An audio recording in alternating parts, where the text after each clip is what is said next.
people show up to a meeting and they're just on their laptop the whole time, they probably don't need to be in that meeting. Let's call it out and give them permission to opt out.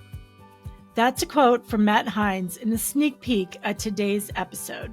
Welcome to Revenue Boost, a marketing podcast, the show where growth-minded business leaders learn how to turn marketing into a measurable revenue engine. I'm your host, Kerry Curran, revenue-obsessed go-to-market expert and industry analyst. Each week, I sit down with the brightest minds in marketing, sales, and customer experience to unpack the real-world strategies that drive sustainable growth. If you like what you hear, please be sure to follow, rate, and review the podcast on your favorite platform. It helps us reach more leaders like you. Today's episode tackles the silent killer of go-to-market success, collaboration drag. Matt Heinz, longtime CMO and industry expert, joins me to explain how aligning your processes, tech stack, and roles can radically improve pipeline creation and team productivity, especially as AI becomes part of your execution layer. Stay tuned until the end of today's episode, where Matt shares his top questions to immediately uncover hidden inefficiencies on your team and how to fix them with faster results. Let's go.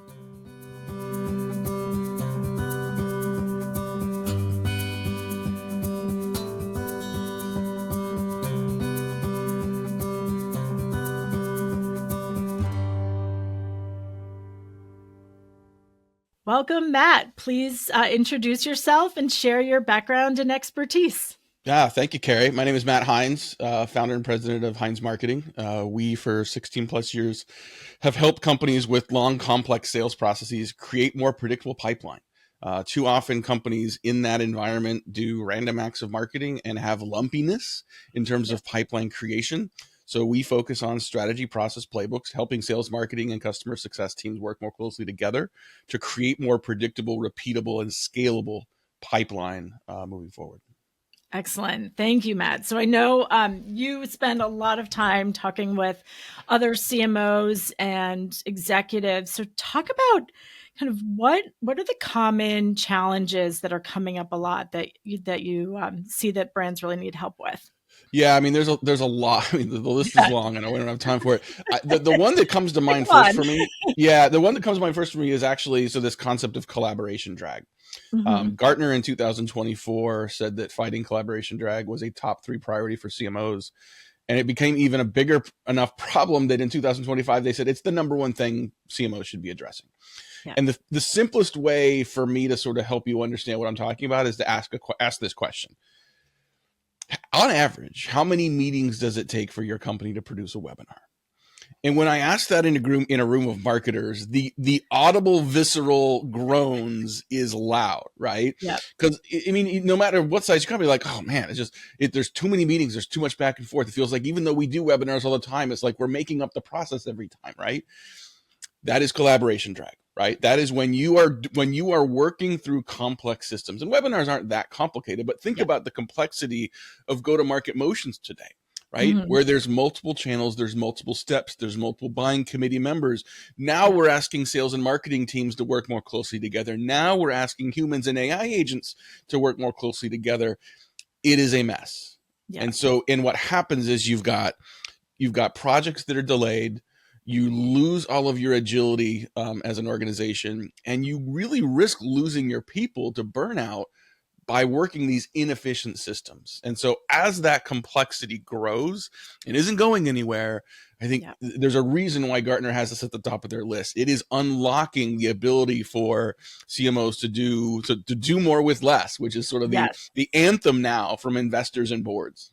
Yeah, especially I think all marketers are feeling that pinch, and but the more with less, budgets are tighter, resources are tighter, there's layoffs, but we still need to hit those business goals. So how do you help your clients? Like, what is it? How do you know, or how do you identify those gaps? Yeah, I mean, if you have a sales process or a buying journey that is 6, 9, 12 plus months, you're probably running complex plays already. So that's one indicator. 2 is if you've got at least 15 members of your marketing team, you're already feeling collaboration drag. And once Mhm. you get to 20 to 25, it is visceral, right? That's where you really get the pain. And so we actually have created a collaboration drag diagnostic that can take sort of what we consider 4 key areas of being better at sort of internal go-to-market orchestration. And Mhm. it's a bit of a maturity model. We'll say, okay, here's a description of where companies are at, good, better, best. Which one best fits where you think you are today? And let's be honest, we all live in glass houses. Answer honestly for yourself. It's Yeah. amazing sometimes where CMOs will think they're better than the team thinks they are. CMOs like, I think we're okay at this. And the team's like, oh no, we're not. We're Yeah. drowning over here, right? You're not And seeing under so the hood. Yeah. yeah, but I think that diagnostic, I mean, it's a one-page, pretty simple tool, Yeah. can pretty quickly get you to understand and see the impact this is having, and to hear the stories of pain in your organization. And we can get to the, the Yeah. after side, which is, greater agility, speed to market, happier employees. But simply sort of understanding the depth of the problem is step one.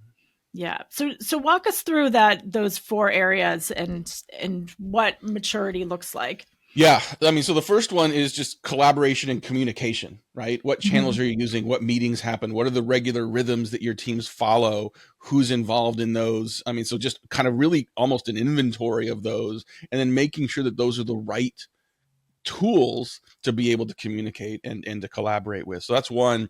Two is roles and processes, right? Mhm. Who's doing what? Yeah. Without having that, politics become part of the story. And now we've got too many people involved that don't need to be involved, but feel like they need to be involved. Right. And so there's racy and dacey Yeah. frameworks that really sort Yeah. of help people understand the roles people need to be following. So that's two.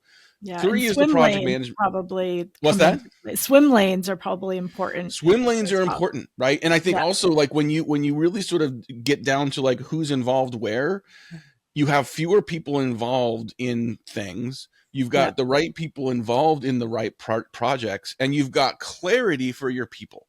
Where Yeah. some people show up for something because they feel like they have to, they feel like it's Yeah. part of their job.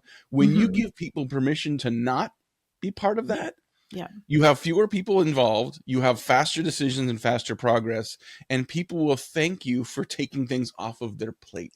It's Yes, yes. I mean, no one incredible. wants to go to more meetings, to your point. And I think setting up that framework of who just needs to be informed, but or Yeah, who is actually responsible is so important. that's right. Yeah. So what's the next one? The third is project management tools, right? The Hmm. technology you use that supports the work that you're doing. I think if Yeah. you go say, like, we have a collaboration drag problem, let's go buy Monday.com or Asana or Workfront, like, it is counterproductive simply to throw something else at your team, right? Yeah. And a Yeah. lot of teams already, those that feel high collaboration drag, oftentimes, sometimes they don't have a tool at all, but oftentimes they have one, and it is counterproductive, super inefficient. So taking the strategy you have around the roles, the process, the communication, collaboration rhythms, and baking that into your tool so that it's Hmm. consistently used is enormously important.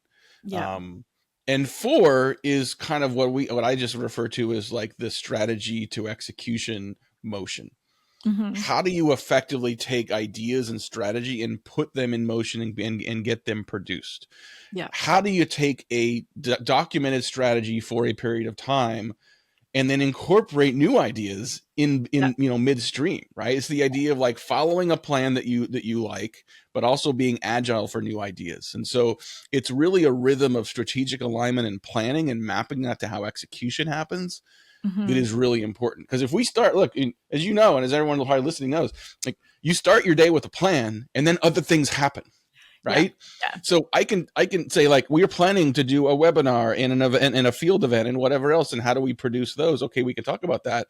Someone's going to have something new, right? Or Yeah. the Yeah. market's going to do something different, and you want and need to be agile to react to those that are appropriate. Yeah. How do Yeah. you do that and not break the system again? And with agility, do you build in or kind of bake in a risk tolerance, right? Of like a comfort with trying new things or, moving away from the way we've always done it? Yeah, it's a great question. And I think that sometimes that comes down to your company culture and Yeah. how you want to operate, the stage you're at, the maturity of your market. I Hmm. think almost as at least as important is having a stress test for those new ideas. Yeah. right? Yeah. Like just because someone important had an idea doesn't mean you need to pivot everything and execute on it. So Right. what is Right. your process for evaluating and triaging those ideas? Like that's a process, right? Yeah. When does that happen? How often does that happen? Who's involved? Like Mhm. in the same way that we think about how projects get done, Yeah. we need a similar process for what goes on that list in the first place. Excellent. No, this is I love the maturity, the framework, and your 4 areas. So, talk us through. Someone's taken the assessment, and then how does your team get in and really help with that cultural change? Well, I mean, so once you've done the assessment, we have a sense of where to focus. And then we sort of Mhm. get into really sort of documenting go-to-market workflows, right? Yeah. Taking what exists today that sometimes is documented, but most of the time it's just institutional knowledge, right? So there's a lot of capture and sort of documentation of that. There's documenting what you do today, and then they're saying, here's the workflow you need to be following moving forward, right? Mhm. Mhm. And so it's a combination of the roles required, success metrics, the planning tools, how to use your project management tools, all those pieces, the inputs and outputs of that. So it gets pretty detailed pretty quickly. But Mhm. again, like we're working on complex systems, we're working in complex go-to-market motions. Yeah. We need to match that with the discipline of how we're planning and executing as well. So once we've got a set of workflow recommendations, we now build that into a taxonomy, right? I mean, it literally is like, it's definitions, it's roles, it's who's involved where. One of my favorite outputs from our team is this pretty large spreadsheet that includes roles and then who's involved where. And it makes it Yeah. really, really clear who needs to be doing what across the organization. It's a living, breathing document, right? I mean, Mhm. everything we're talking about here is written in pencil because as you execute, as you grow in complexity, as you add in the AI agents, these things are going to change again. But it's Yeah. really important that you sort of identify the stakeholders, like figure out the roles and responsibilities, and get really clear on that taxonomy. Yeah. The and then you can still say, okay, now we've got a map, now we've got a tool, we've got a system for how we go and execute. I will tell you that after that is probably the most important part of our engagements often, which is training Yeah. and coaching. Mhm. Helping people get comfortable with this new system, not just in terms of do you understand this spreadsheet, but say, let's go take the next webinar and run this. Right. And Mhm. oftentimes, because it's one thing if you create a system, I think we've all seen this where you create a playbook and say, here's how you want to operate. And Yeah. we throw it at people and just hope and assume that they're going to follow it. Yeah. We need to make sure that this sticks. And we need to make sure that the way we've designed it works. Right. Because I can sit here today and give you like, here's some orchestration Mhm. best practices that generally apply to most companies, Yeah. but maybe not for your company, right? It's going to be different based on the way you operate, the way you go to market, what your culture is, who Mhm. does what, right? So getting that implemented, training your team on how to do it, and then picking a project or two and coaching them through getting that done helps it work, helps it get refined so it's custom to your organization, and helps the team more quickly adopt this new way of working. Hey everyone, it's me, Kerry Curran. If you're a B2B company that sells to marketers, whether you're an agency, MarTech, or AdTech, and your revenue is either flattening, declining, or just not growing fast enough, I can help. I've spent my entire career selling, marketing, and servicing marketers, so I know firsthand the challenges they face, the buying decisions they make, and what actually moves the needle. The truth is, most marketing strategies aren't built for revenue growth, but mine are. As your fractional chief growth officer, I'll bring revenue-focused marketing strategies designed specifically for selling to marketers, deep expertise in agency, MarTech, and AdTech buying behaviors, modern go-to-market strategies that include everything from brand awareness to driving loyalty and retention, and a track record of doubling and even tripling revenue for B2B companies just like yours. So if you're tired of your stagnant results and you're ready to build a marketing engine that actually drives revenue, let's talk. Visit revenuebasedmarketing.com or connect with me on LinkedIn to schedule a consultation. Together, let's build a smarter, more profitable path forward. RBMA, Revenue-Based Marketing Advisors, where revenue-based marketing that works. Yeah. So can you share some examples of like just the coaching on change management and like how you work through resistance or, Yeah. people are saying this, we always did it this other way. Yeah. I mean, I think you start that and you root it in the why, right? Which is a combination of like we're going through this process because things are broken, right? Yeah. Like how many Yeah. meetings does it take to do a webinar, right? Yeah. And all the different manifestations of that, and how frustrated are you when it feels like you're always in fire drill mode, right? Yeah. And you knew this was coming. You know what this is. Why is it? We knew this was coming. We thought about Mhm. it well in advance. Why does it still feel like we're last minute trying to get this out the door and Yeah. scrambling and Yeah. doing everything, right? So that feeling and saying like that you don't need to operate that way can be its own motivation. Yeah. Fewer Um, meetings and less late nights. yes. Definitely. Yeah. Yeah. And the other challenge that just candidly that we see with companies is like, this is not something you can just buy. Yeah. This is not something you can outsource. Like our Yeah. team can come in and help put these systems in place, but you Hmm. will need to be involved because this will impact how you are going to do work moving forward. So Hmm. temporarily, this is going to add something else to your plate. Yeah. Just is, right? Yeah. But you got to fly because you got to keep flying the airplane. You got to keep generating pipeline. You got to keep doing those webinars. Yeah. But if Yeah. you don't invest at least some time and effort into this, that problem will never go away. It will never get better. And it's really exciting to see the before and after examples. Yeah. I talked to a CMO this morning that went through this process, and not only are they doing more with less, not only are they getting more work done and producing more impact with a finite team, the Hmm. CMO literally like this week, she got back sort of job satisfaction ratings from her team, and they went up like 60% That's from beforehand, amazing. right? Yeah. So Yeah. you've got a workforce that is Hmm. not only being more productive, but also is feeling more appreciated and feeling satisfied and happy with the work that they're doing. And, Yeah. look, I mean, until robots take all of this over, we need the best people staying at our organization. So this is Yeah. an investment in your results and an investment in your people. Yeah, no, this is so smart. And speaking of robots, and you mentioned AI agents, so talk a bit how you're incorporating AI into these workflows, and just some examples of where it's helping people get more creative and effective. Yeah, I mean, I think if we were having this conversation a year ago, we'd say, oh, you've got maybe some people on your marketing team that are using it to help create copy or sort of vet Yeah. ideas. We now see organizations building AI agents directly into their org charts and Hmm. thinking about it less as an org chart and more as a responsibility accountability chart. Like, what are the Yep. jobs to be done, and Yep. what are best done by humans, and what can be best done by AI agents right now, right? Yep. And so like thinking through that workflow and putting agents in place where they can provide help is, I mean, it's part and parcel of what we've been talking about. But I think Yeah. it's also really, really important for organizations to step back and sort of look at what are the motions we're running Hmm. and where can we apply technology. Yep. And because hopefully we've been doing this for a long time with marketing automation and with the ABX software that's now available to help orchestrate sort of outbound campaigns. Yep. you know you may start with doing something manually in a non-scalable way to prove that it works, but we should be regularly looking across our marketing motions and saying, what can be automated, what can be Hmm. scaled, what can technology help enable or take over for us.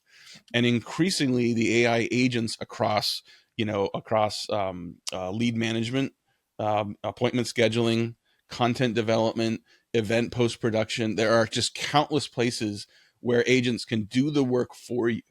Yep. Yeah. And I think it's important to be open to that, but also to proactively audit the programs you're doing and be Hmm. more and be more proactive at bringing them in. They're not free. Like, I've got a company that I talked to last week that has like dramatically increased the amount of work that AI agents are doing. The total, it's about $5,000 a month right now Yep. for what those agents are doing. So this is not a $20 a month Chat GPT account, Yep. but it's doing the work of multiple people that they otherwise would have hired to put into that with benefits and salary and everything else. So Yeah. it's totally worth it. And in that scenario, is it a custom built AI, or is it a third party tech, AI based tech that they're customizing? It's a combination. It's a Yep. combination. I mean, we're still so early and still in the Wild West that a lot of Hmm. companies are building their own agents, but in many Yep. cases, the scenarios of what you need are being built by third parties that can come Yep. in and support that. Hmm. there's a lot of companies that you're already working with that have AI and agents built into their systems Yeah. already, right? If you're if you're a Salesforce customer and not taking advantage of Agentforce, right, that is Yeah. already built in, like you're missing an opportunity because they've already done a lot of the development work for you, right? And so it's a combination of those things. Yeah, no, this is so helpful, Matt. And so, like, what's your advice for people who are listening and kind of like realize they need to get started? Well, if we're talking about collaboration drag, get a copy of the collaboration drag audit. We have it on our website. It's for free. You can do it yourself internally. We're happy to do it with you as well. If you want to have someone from our team sort of walk your team through it and sort of explain how Mhm. it works, happy to do that too. But I think as a first step, really sort of evaluate the stage you're at and the maturity of those 4 areas we talk through will Yeah, help create some clarity and consensus internally about where the problem is and whether that's something you want to try to pursue and fix. yeah. And so, what are just some questions people should be asking themselves, or like looking at their teams and asking that helps them figure out their maturity there? Well, one of my Right. favorites is, how many meetings does it take to get a webinar done? Yeah, yeah. That alone, is pretty telling. Hmm. I would say, like, how effectively do you think we are using our work management tools today? Yes, yeah, Right? It's yeah, just a simple question, and I think most companies are going to say, like, I like that we have it, but it is still a mess, yeah. right? Or we have Um, two, or we have three, and that we're yeah, not utilizing or connecting them. Yeah. yeah, yeah, yeah. What percent, like, how many meetings are you in every week, and how Hmm. many of those meetings, what percent of those meetings do you think are actually effective and helpful for what you're trying to get done? Yeah, Like, yeah. we don't ask those questions, we just keep scheduling things. It's kind of like, I think I'm trying, I'm going to get this wrong, but like there was something someone said, like, this process takes 6 months, and it seems ridiculous that it should take 6 months. But if you Hmm. look at each step in that process makes sense. Yes, In yes. isolation, it makes sense that this needs to be reviewed by that person, or it makes sense that someone needs to double check and audit this. And Hmm. yet, if you add all those steps up, it takes 6 months to do something Yeah, you think should be done way faster. yeah. That's what we do internally. Why Hmm. can't you just do a webinar? Well, Yeah, each of those steps helps make sure the webinar is successful, right? And yeah. when we do a weekly meeting on this and a weekly meeting on that, it feels good that we're getting together and do this. But how many of those could be an email? And how Yeah, many of those could have been like 80% fewer people? And yeah, could you just do it in an asynchronous way instead of using up people's time, right? If yeah. people show up to a meeting and they're just on their laptop the whole time, they probably don't need to be in that meeting, but they're there for what reason? Let's call it out, and let's make sure they're comfortable and you're comfortable with them no longer being there, right? Yes, So I yes. think that you ask about questions, like just starting to sort of question those precedents that Hmm. exist inside Hmm. organizations that have always been inefficient, but for some reason we've just let them persist. Yeah, yeah. No, and you just keep me thinking about just the racy model of who just needs to be informed, and Yeah. especially as CMOs or marketing executives, like, when is it that you're trying to maintain control that you could just approve Yeah. versus, really being you micromanaging? Yeah, well, and I think there's some people feel like they need to be in all those places. Some people Yeah. feel like they need to be there so that they're seen as valuable, so that Yeah. I am Yeah. valuable because I'm in all these meetings, because I'm in all these decisions. Hmm. And so, you need to make it clear that in your culture that is actually not okay. That we Yeah. need you to go and focus on the work you're responsible for doing, and or give people permission to not be part of something that they don't need to be involved in. I Yeah. mean, imagine a culture where you said, if you don't have something to say in this meeting, you have permission not to show up. Yeah. Yeah. Right. And Yeah. so, and not only permission not to show up, but we're literally going to say, based on our AC model, here's the people that do need to be there. Here's the decisions they need to make. Like, you set aside, like we have a weekly leadership team meeting. It's 90 minutes every Tuesday. Right. But we have a very specific format we follow. This week it only took us 38 minutes. Like, Yeah. we had it knocked out. We knew it. We didn't have as many issues to talk through. It's not a 90-minute meeting. It's 90 minutes to do the meeting if you need it. Yeah. Yeah. Right. And so, like, thinking about things like that as well, like who needed to be there, but who could just get the notes afterward and read them Right. whenever you feel like it and be done and move on to what's more important. Yeah, and using an AI note taker that will just send you the summary. Like, you don't Exactly. it's so Exactly. smart. Excellent. Well, Matt, this is super valuable. So please share, how can people find you and more about your services?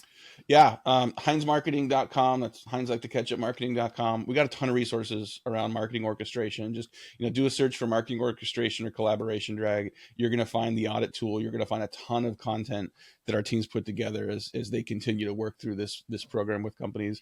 I'm just Matt at HeinzMarketing.com. Like, it's funny, Kerry. Like I throw that out there on podcasts like this, and like I never hear from people, right? And so I think people are like, oh, he's busy, or you won't hear from it. I will literally see it and I will respond to you. So like, if you've got a question around this or anything, like, please don't hesitate to reach out. Real person will respond.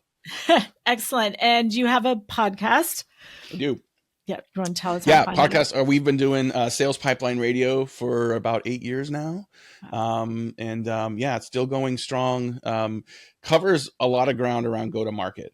We talk about sales, we talk about marketing, we talk about the integration together. Sometimes we talk about entrepreneurship and the chewing glass of sort of going to market these days. But you can check it out, salespipelineradio.com. Excellent. And one last plug I'll ask you to make is I met you through your hosting of CMO Coffee Talk, which has just been an invaluable resource. I want to just share a bit about that real quick. Yeah, no, it's been great. So we started with in-person CMO breakfast that we'd been hosting for years. And then obviously the pandemic kind of shut that down for a little bit.